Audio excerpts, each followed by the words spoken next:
The previous videos presented the 12 attributes of a game-changing reformer. As mentioned in those videos, these 12 attributes together can create and embed the reformer's mindset in an individual that is willing, intentional, and committed to becoming a reformer. This video is the last that focuses on the 10th, 11th, and 12th attributes of a game-changing reformer. So the 10th is a reformer has a collaborative mindset. The 11th, a reformer is a bridge, a connector. And the 12th, reformers build change communities. So let's start with the first one. A reformer has a collaborative mindset. A word that I have found consistently intriguing and challenging is collaboration. I found that teamwork, partnerships are becoming increasingly important in the 21st century. The reformer's mindset is willing to collaborate and to work with others as a team. Recently, I read the following on a social media post that tells me that more people are understanding the need to work together. And this is a quote. The person said, "This is our country, but to move forward, we need to work as a team. This means uplifting one another, focusing on helping each other." She said, "A team cannot win if everyone goes their own way. We only win as a nation if we work together." So it's become very obvious that knowing how to work in a multicultural and multinational community across international boundaries is a much valued quality. Yet, many people struggle to achieve it. And that's what I want us to focus on. Business school was a game changer for me. At the end of an amazing year on the Slow Masters program at the London Business School, I was all fired up and ready to do what I would not have considered doing pre-business school. But yet, after 3 failed attempts at collaboration, first in a leading financial institution, then in a small firm that I bought equity in, and then finally I was trying to build a reform team that would take on national development projects in emerging nations, I finally came to the conclusion that there's a lot more to collaboration than head knowledge. There's a difference between what I learned in business school about collaboration and what I now call true collaboration. They are distinct and they're different. It is the latter that creates the kind of change that goes into history books. And this is the kind of collaboration I'm passionate about. This is the kind of collaboration that we all need to seek after. True collaboration is a potent force that has the ability to release the power that changes nations and shifts cultures. True collaboration is not a walk in the park. It is the force that drives deep-rooted transformation at organizational and national levels, and it often comes at a price.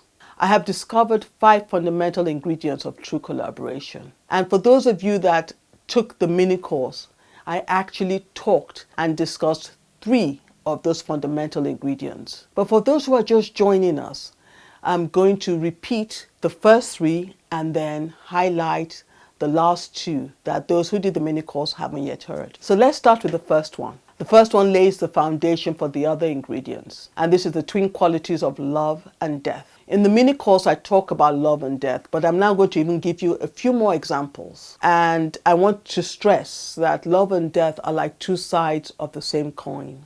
One side is unconditional love, and the other is, wait for it, death. Who likes dying? But we have to learn to die to self for the greater good.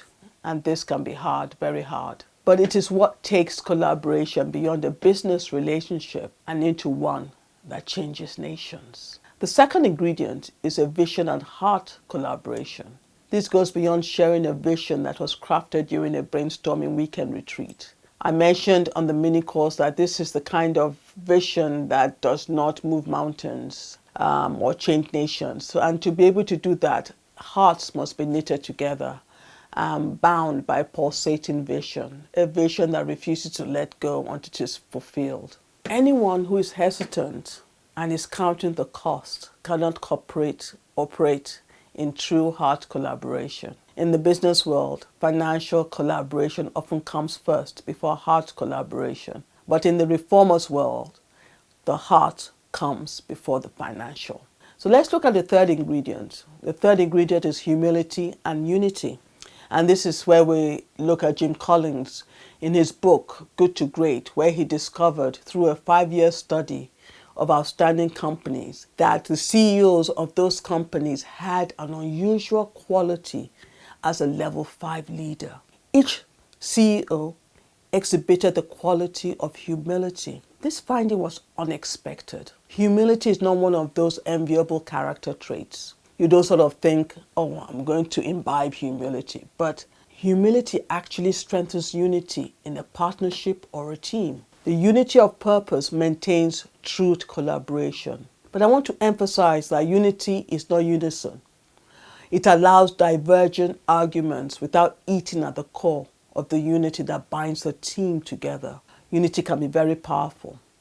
It's always a huge challenge. Unity with a deep measure of humility supports true collaboration. In the words of Fred Swaniger, a serial entrepreneur and co-founder of the African Leadership Academy, ALA, the difference between collaborations that are strictly business and those that are based on mutual understanding and trust is enormous. Collaborations based on genuine relationships are the ones that are going to succeed and be sustainable in the long term. Fred Swaniger and what he and his team have used collaboration to achieve has been amazing. Africa has a falling educational system that needs a total overhaul.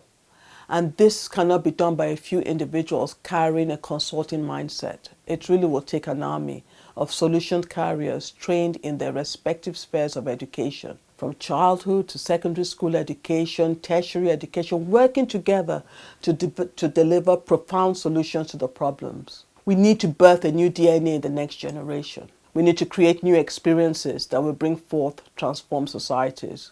And the truth, this will not happen by pursuing business as usual. And that's why I am so excited about new initiatives like African Leadership Academy in Johannesburg, South Africa. It's a unique educational institution, and it has been established to raise the African leaders of tomorrow.